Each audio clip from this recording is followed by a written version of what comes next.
Coming up on this episode of Night Guard. When you're driving someone of importance around, it's imperative that you keep the convoy very tight. Willie and the police official, she was pretty fast. They jumped into the car straight away. They chased that guy down. When the guy pushed me, I fell back onto my bonnet and he followed with a right punch and it connected with me. Well, now I have to drive home back to Melissa. I have to show her exactly what happened with my eye. Stick close, okay? It's getting dark, so it's going to get a bit dangerous. John, we must just be careful now. We must be alert. Okay, cut the lights first, cut the lights. When we entered the bathroom, the other suspect was flushing something in the bathroom. Who the f*** are you?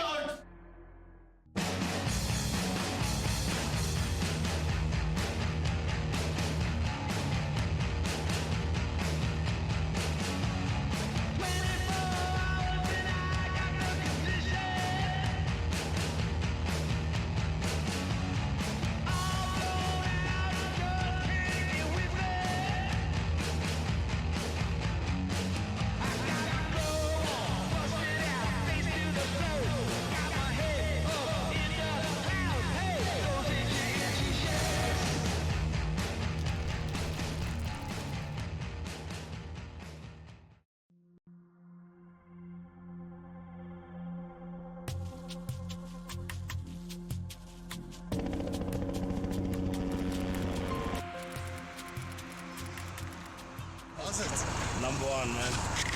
We have a good working relationship with the police, so when it comes time for routine operations such as roadblocks, we help them. Nothing full at the moment, thank you. Let's just search these guys. Hi, you guys. You just jump out for me, please. Thank you.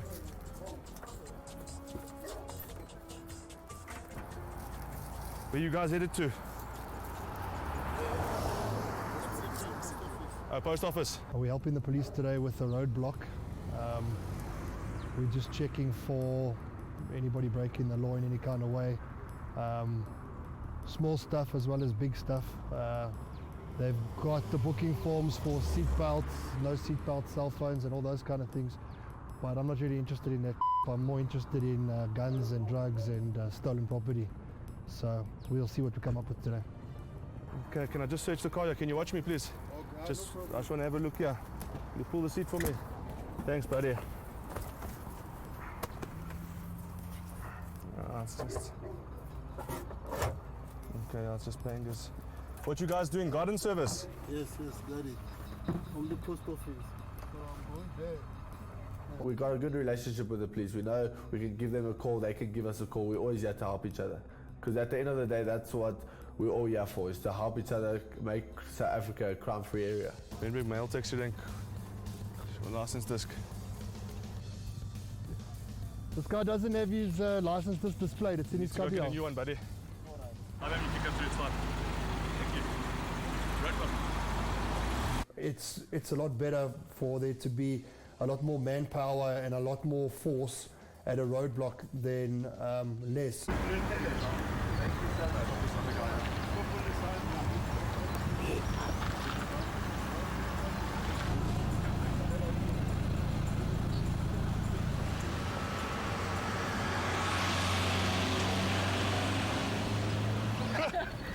Please step out of the vehicle.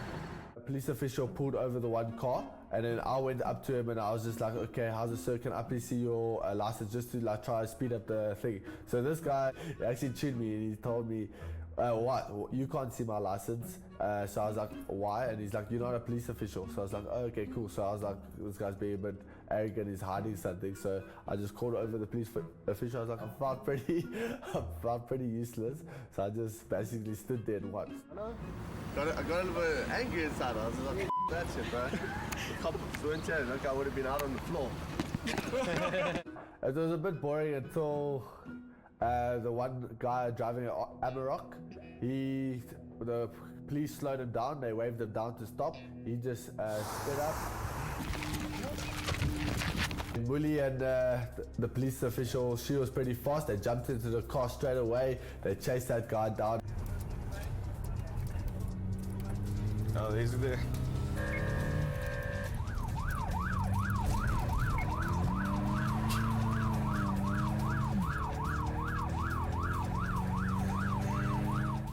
During a standard routine roadblock, it's not uncommon for somebody to try to speed through it. In this case, the guy sped through the roadblock, pretending he didn't even see us. They followed him. He actually ran a few red lights. Guys, one left.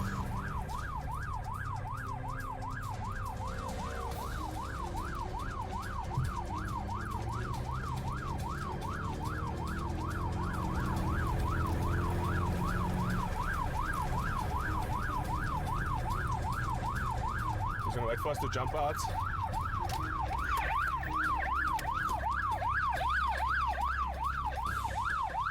Get out your car. Get out your car. Get out. Get out. Get out the car. Eventually, when they pulled him over, he said that he didn't even see the roadblock. So he's in a bit of trouble. Can I ask you why you're running the roadblock? Nobody stopped me. We did. They're pulling you over and you ran straight through the roadblock. Nobody stopped me. We stopped you. We flagged you down. You went straight through. And why are you running the roadblock? Nobody stopped me. We had a vehicle come through. We tried to pull it over the first time. He just started laughing at us and he sped off. He went through 3 red robots. So we chased him. We managed to get him. Come watch me here. Your wallet, do you want to take your wallet quick? Take your wallet, please. It's fine. No, please take it. Take your wallet, because I don't want you to say afterwards that the wallet's been stolen. We searched his vehicle. We didn't find anything. So we didn't know why he actually jumped the roadblock, but we've subpoenaed him to court for running a roadblock and running 3 red robots. No problem. We have some amusement to you guys this morning, and our turn will come. No problem. You can do what you like, sir. No problem at all. You ran the roadblock. We're just trying to do our jobs. Wonderful. At the end of the day. There's nothing there that says it's a roadblock, which is legislation. Yes, there is. Number 1. Didn't you see the Nobody police stopped cones? me. Number 2. So we'll see. You can argue as much as you like, sir. Whatever the case might be. I'll come and take my photographs at your roadblock right now. Perfect. Cool. He didn't have anything in the car. He didn't have any contraband with him, any weapons, anything illegal. So I just don't understand what the purpose of trying to run a roadblock. You know, it could land up in tears. You could get yourself hurt. So in this case, he'll have to go to court. 32. Ask him for his license.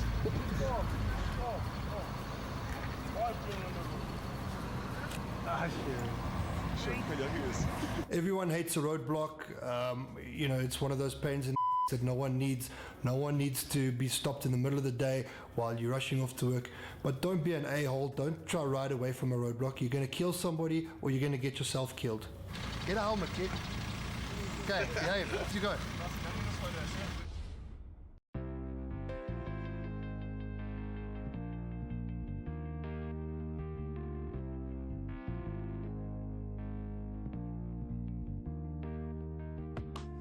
Come on.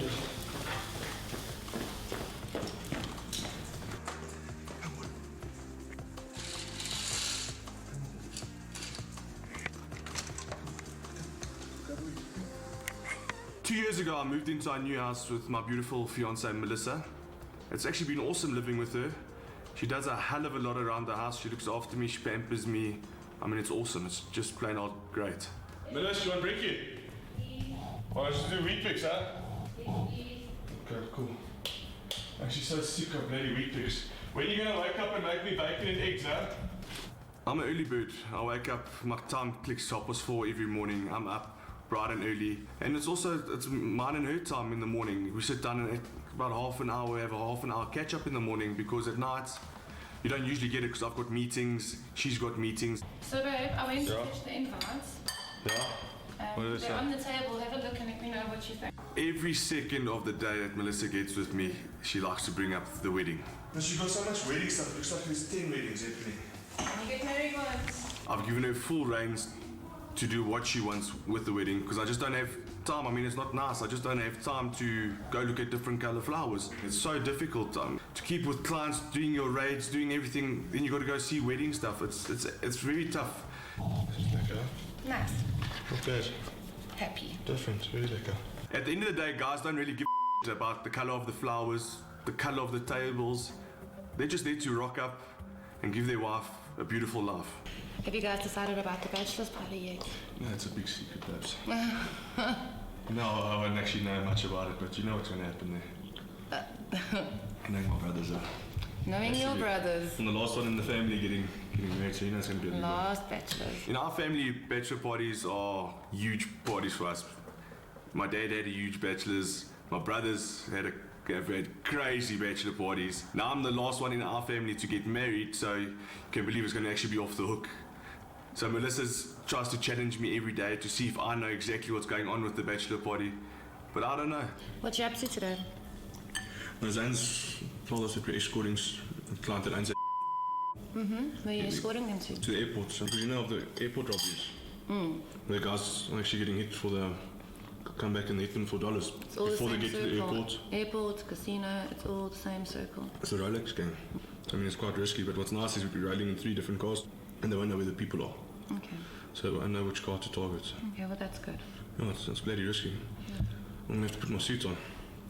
Because I haven't worn that thing for a while. We like doing it because if you see the people's faces with us 3 brothers jumping out the car, they don't know who the hell we're transporting. It's actually quite a lach. You see the car stopping, they think there's somebody very important, a movie star or they actually have no idea. It's actually a lach. Don't worry, I'll never leave without giving you a kiss. Listen, please tell Pauline that Sotheby's is coming to view the property today. They're bringing 2 different people. Cheers, I'll see you later. Yes, it's cold.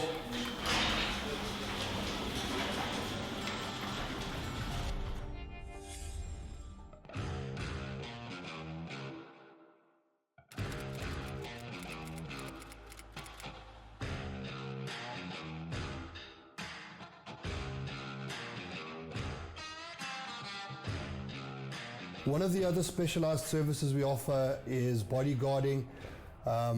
Some of our high-profile clients, when they're going to places such as the airport or to a place where there's lots of people, they require us to shadow them, give them a ride, make sure that they aren't going to be bothered by anybody or their family's not going to be in any danger. Keep it tight, okay? Watch the car behind you, who's ever the lead man. I think I'm going to be the lead man. Some of our high-profile clients, due to their special circumstances, will require one of us to shadow them on a holiday trip or on a business trip. Sometimes we find ourselves becoming friends with the client, and which makes working for them and protecting them an absolute pleasure. It's like protecting your own family. Keep it tight, quick, professional. Let's be in and out there. Look at your surroundings. There's going to be a lot of people around there.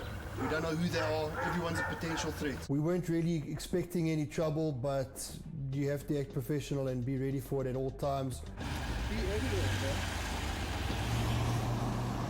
when you're driving someone of importance around, it's imperative that you keep the convoy very tight. We actually were pretty rude on the road. If you want to get in front of us, we don't let you in. We cut you off, we block you off. You don't get in between our convoys. So sometimes one of the modus operandis that are used by the criminals is to try to separate the pack and get the vehicle that's carrying the delegate or the high-profile person by themselves, and then they can possibly do what they want to do with that person. If you see a badass convoy of black muscle cars, best stay clear. Anybody trying to cut in front of us, we'll consider it an act of aggression.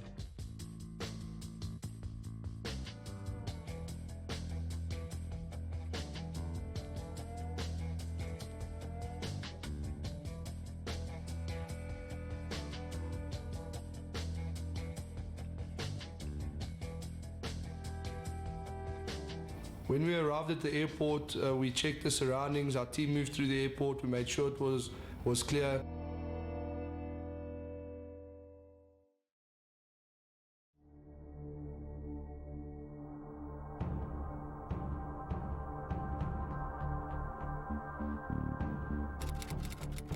I'm on the way to the storm drain again to meet Klaus. We got a report from the police meeting that they're having break-in again. We went to a storm drain. One of the guys, the complexes were getting hit there quite hard. What they're doing is they're standing on that and they're looking inside your complex. Okay, so we're giving them perfect steps. You're giving them stepping stones to watch you, these need to be cut off as soon as possible. They watch how many times you patrol. They say, okay, this guy's gone on patrol now, so we've got another 40 minutes or another 20 minutes before he does his next patrol. Run in, go through an open window, steal a laptop, out in 10 minutes, hide the laptop in the tunnel over there, carry on walking on the street. The cops pick them up. They've got nothing on them. They've done nothing wrong. They come tomorrow morning, pick up the laptop, take it to the pawn shop. So I'm meeting Klaus there now, so we're going to have a walk through and see what we can find. Hopefully we can find these guys that break into this place.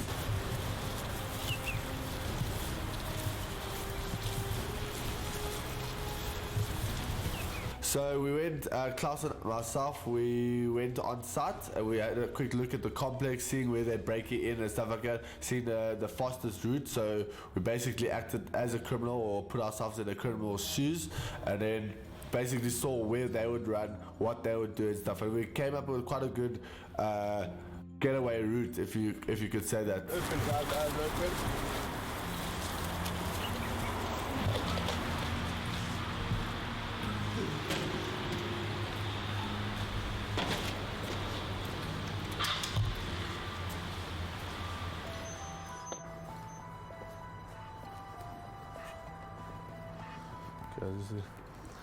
See, here's a classic example. You can see here they got newspapers. Got newspapers all along here. So the guys have been sleeping in here. Okay, it's not the best thing to find, but it's a DVD player, so they obviously stole it because there's no TV. Yeah, let's just carry on having a look here.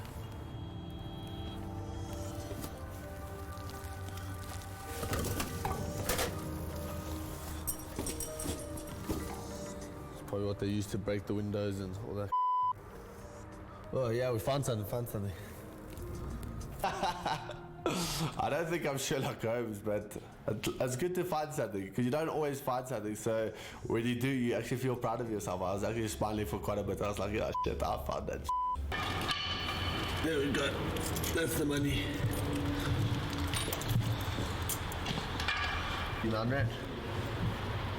The price tag was still on the necklace, so I saw it wasn't a cheap necklace. It was a 289 rand, if I'm not mistaken. Oh no, it's just a couple $100 for the stuff that they probably shoplifted. But more importantly, this is what the guys used to open up the fences and break windows and everything like that. So we know that probably got a couple of perpetrators staying here at night. So at least we know next time if there's robbery up the road, this is one of the first places we're going to come look.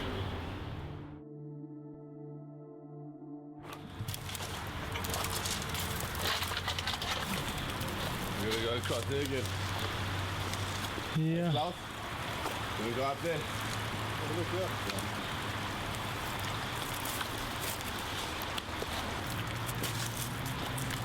We got to the top and we could actually see routes going down the bank. So it looks like either people are walking down there on a regular basis, or the cars are actually dropping people off there and they're going down through the tunnel. Oh, we were here about a week ago and it wasn't too bad, but now we can see that they've taken some main cables and a whole lot of other smaller cables. Their main jobs or their main crimes are cable theft, and then they're picking up a bit of extra cash from robbing the houses in the complex. What I basically thought in my head is someone's coming back for this. They left it here, they're going to be back later at night. So we had a security guard with me. So what my whole strategy was, I thought I should just leave the security guard there, leave him with a walkie-talkie straight through to the control room and straight to my walkie-talkie as well, and leave him with a torch. I told him not to be a hero or anything. I told him, if you just see things, don't make yourself visible, just call us straight and we'll come with force and we'll try to arrest these guys.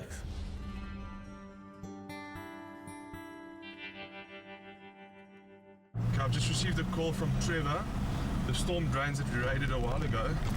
He went back there and they found some stolen goods in it. So I'm actually responding on the way there now.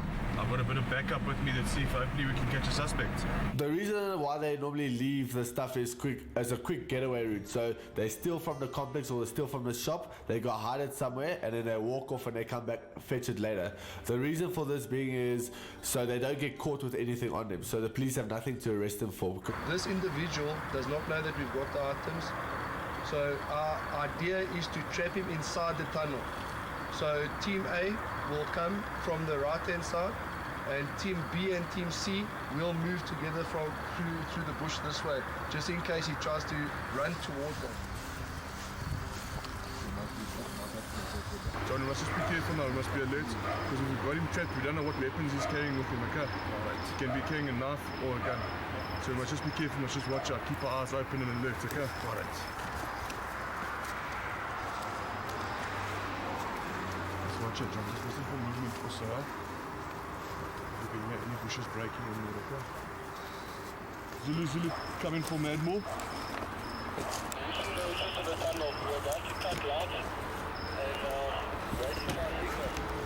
Okay, I'm in position. Okay, cut the lights first, cut the lights.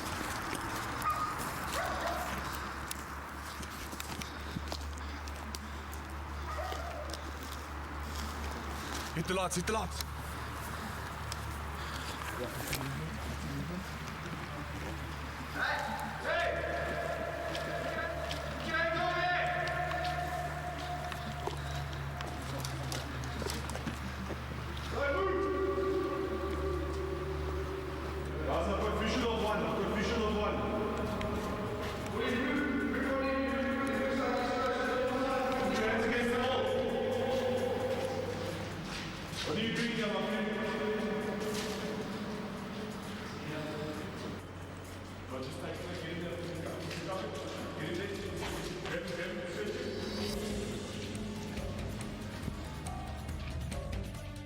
We're going to take him to the cop shop. Cops are going to tell us we've got on him. We're going to take him there, we're going to make talk now, and we'll see where this stuff came from.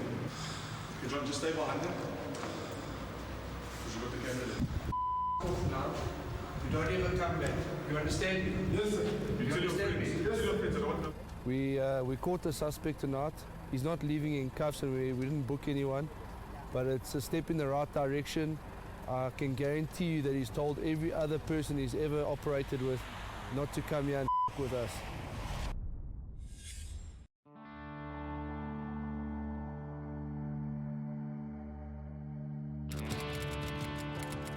Gentlemen, today's mission is not to harass or give anyone a hard time. Today's mission is purely to gather intel. Who's involved in the crime? Who's going to be a problem in the future? We went to one of our sites and the JP gave us a brief on what the operation was. So the operation was to warn the people living by the rivers that it's unsafe. Also, another part of our mission today is we're going to warn these squatters that when September time comes and the heavy rains start, they're going to drown. The floods are going to come and people are going to drown. They don't know this. They probably just came across the border now, or they don't know what happens when the rainy season comes. So we have to give them a warning so that we don't have any casualties. Because at the end of the day, we want to look after people as well. So we're just warning them that when summer comes, the rain's going to come, it's going to flood the river. Okay, well, we've had a brief by JP. We're going to an open area where there are basically squatters. We know those guys. When you get there, they're always gonna say, no, they can't move from that place, because it is the issue that every day when you go there, they want to claim the place that it is their territory, their place to stay. They don't have anywhere to go, but for their safety measures, so we have to help them and then move them away from the danger of the river. Clearing those guys from the river, we got two benefits from that. First one is crime. And then the second one is best for them because it's dangerous to stay along the river because, you know, the rainy season is approaching. So it's going to be good for everyone.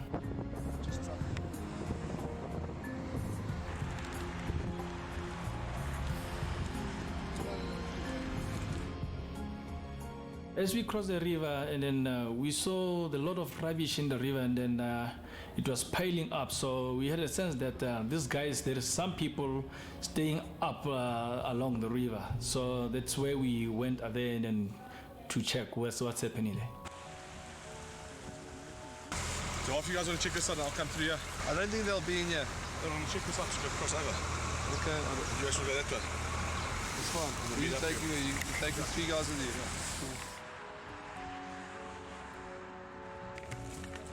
How's it? What you doing here? Huh? What you doing? What you doing here? It's no problem. I'm just asking you, what's going on? This is scrap metal. Yeah. Where did you find it? Huh? We just found it. So the first guy that we stopped, he was carrying all scrap metal and all that stuff. So he said, David approached him and he said he was going through to the scrapyard to go sell the metals. Where do you stay? Una go Tembisa. Go guy Tembisa. Pumulo. So it's coming from Tembisa, that side of Pumulo. So the Gamona site here now, Olata fella scrap. Where's the scrapyard? Scrapyard school guy from here. Here by these Georges. I made a contact with one of the guy when we get there. Some of them, they will tell you the truth. You can see they are trying to live, to make an honest living there. But you can see just looking on their eyes, some of them, they are lying. They don't tell the truth about it. There is something they are doing which is not okay there. All the way from Tembisa, coming only to collect scrap here to go and sell over there. To sell over here? Yeah. Okay, we'll pay the scrapyard a visit to make sure they're not taking any stolen items. Things like that don't add up because the amount of metals that he had on him or the amount of material that he had on him it's like worth like $20. So to come from Tembisa to Midrand, it's like 11 Rand a taxi, and then to go back, so it's like 22 Rand to there and back to go home. So it just doesn't make sense to come all this way to collect 20 Rand worth of scrap metal. No trouble. You understand? Have a good day.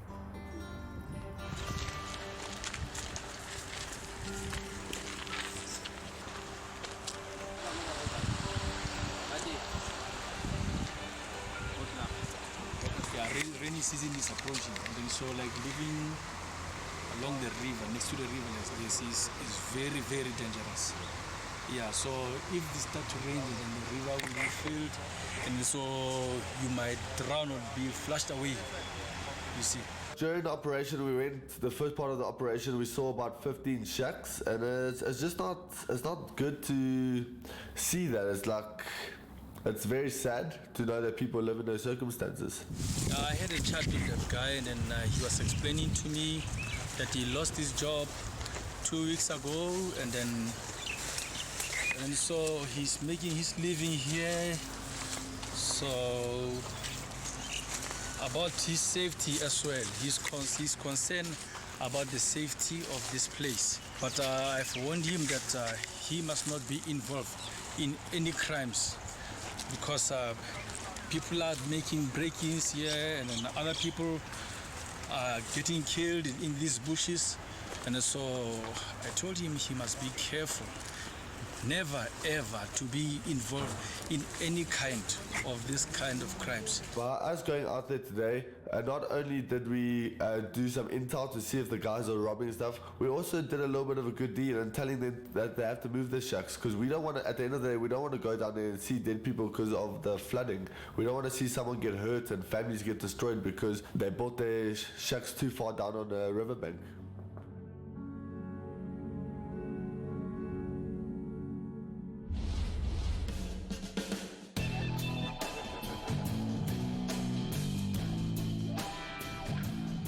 On this specific occasion, we were doing a routine inspection on one of our shopping centers, whereby we actually moved through the center, check our security officers. When we were checking the center, our security officer on duty approached us, explained to us that there were some people doing something in the bathroom. He wasn't quite sure what.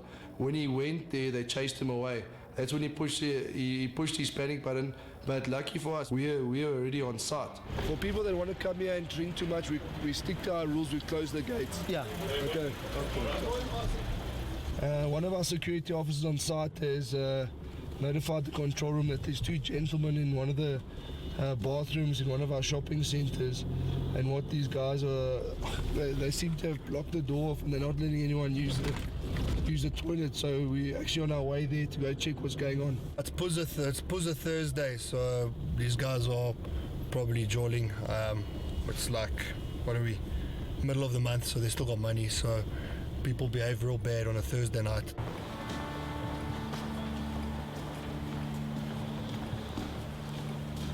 Sorry guys, bathroom is blocked.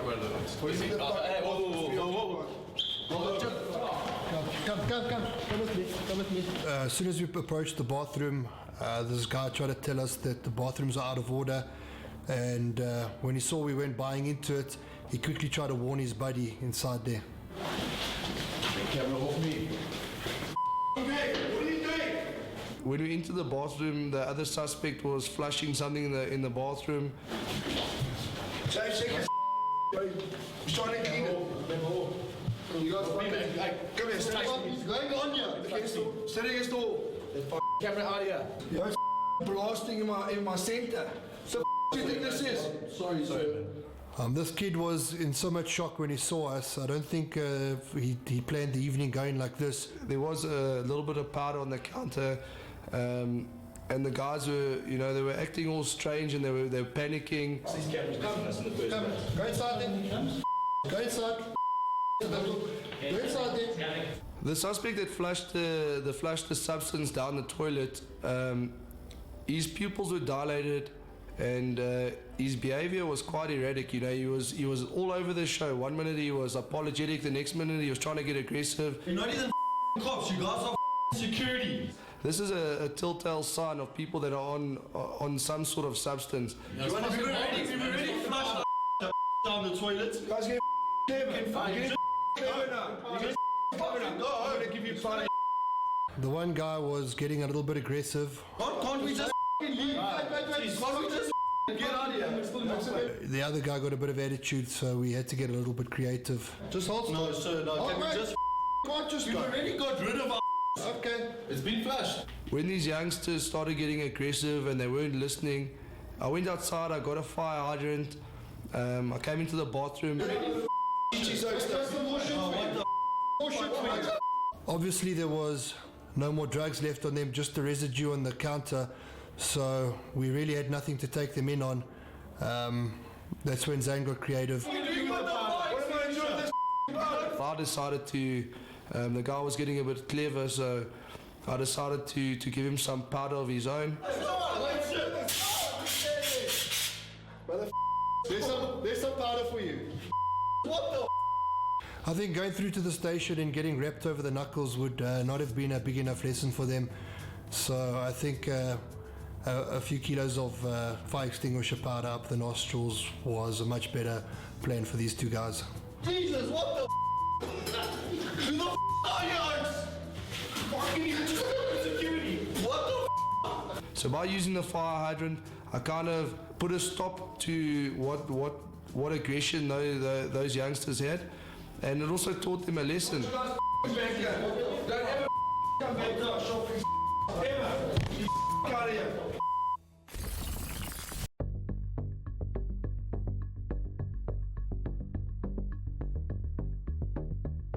Night Guard is a good working relationship with the police. We're always there for each other. We support them with backup when they're short of vehicles. We're always putting our vehicles in to respond for them, to give them the backup. So we've got a very good working relationship. We did a joint operation with the SAPS. The objective of the operation was to comb the bush. We walked through a large section of bush where it's known that suspects spend the night there, waiting until the early hours of the morning. While we are in our deep sleep, they break into the houses. We arranged a police operation for tonight. We're clearing through the veldt because we've got guys that have built shacks that are living on the side of the road, and it's contributing to our crime. The convicts are getting hit here. And so we're sweeping through here to see if we can clear the guys out. Basically what you're having is illegal squatters living in the areas, obviously coming in and having criminal intent as well.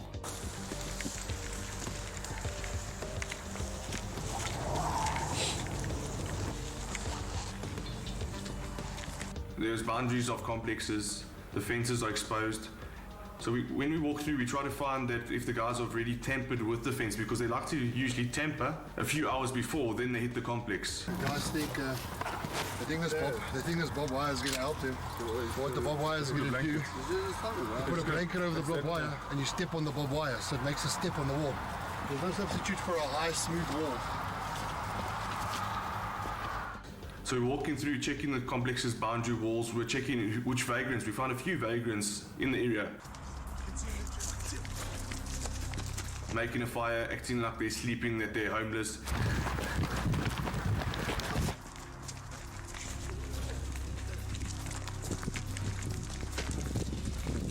That's why we searched them to try to find if we could find knives or tools to tamper with the electric fences. Just check if you come out the other side, that's true. Those are the guys that are breaking into the complexes.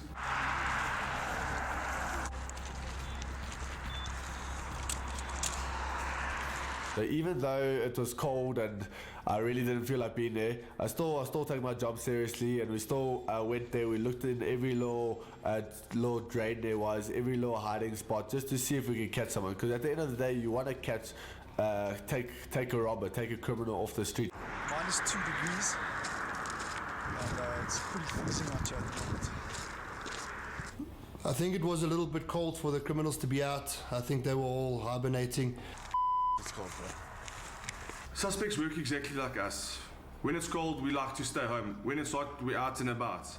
So on a cold night like that, you don't find any crime. We've taken a walk along the road to check for illegals and stuff like that. And when we found anyone, it's the middle of winter, and the guys have obviously moved on, found a warm spot somewhere, and just no one out tonight. Although there was no action, I always have to keep these guys on their toes, so I created a little bit of action. The only time I got a bit scared is when JP jumped out of the bushes or behind the signboard with his ESP, and I was like, oh, I get fights pretty easy. And you're so distracted, bro, looking at the Yeah, Trevor got his own back because he kept trying to trick Klaus, trying to prank Klaus all the time. So Trevor got it back. It was, jeez, it was great. Thanks a lot, we appreciate it, guys. Thanks a million. If we're not doing these special ops in the correct days, on the busy nights, we're not going to get our suspects.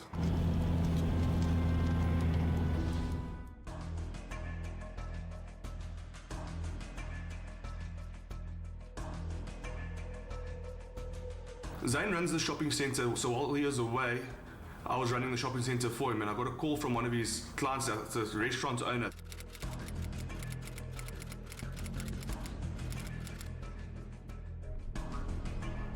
There was a guy and a lady fighting in the restaurant. They were arguing in that, and the restaurant owner had to kick them out. When I got there into the parking lot, the guy and the guy was just pushing the chicken, trying to eat her.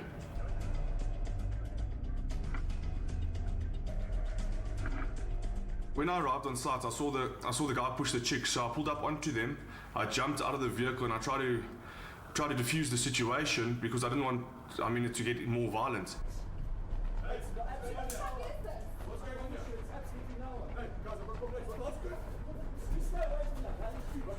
And the guy actually turned his anger onto me and started pushing me. When the guy pushed me, I fell back onto my bonnet and he followed with a right punch, and it connected with me. It was the first punch that actually connected with me in the eye. He was giving me body shots, and I managed to actually tackle him and dump him onto the bonnet, and then take him down on the floor, and I had him. When I had the guy on the ground, I got hit from his friend from behind. I didn't expect him coming because I was by myself at that time. The guy hit me, tried to get me in a headlock. And then the other guy got up, got me again, and actually one of my security guards, thank Lord, was in the parking lot. He rushed over to see what was going on. And when the security guard arrived for backup there, the other guy's friend, he hit the road.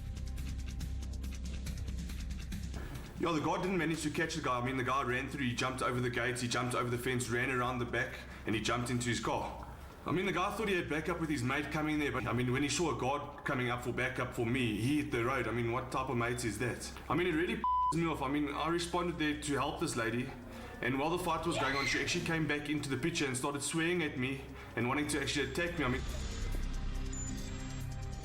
The one guy escaped when the guard chased him. The other guy, he had his hands up, he was surrendering, so I just kicked him in the ass and I sent him on. I said I don't ever see them again in the centre. I managed to I got back into my vehicle. Now I have to drive home back to Melissa. I have to show her exactly what happened with my eye.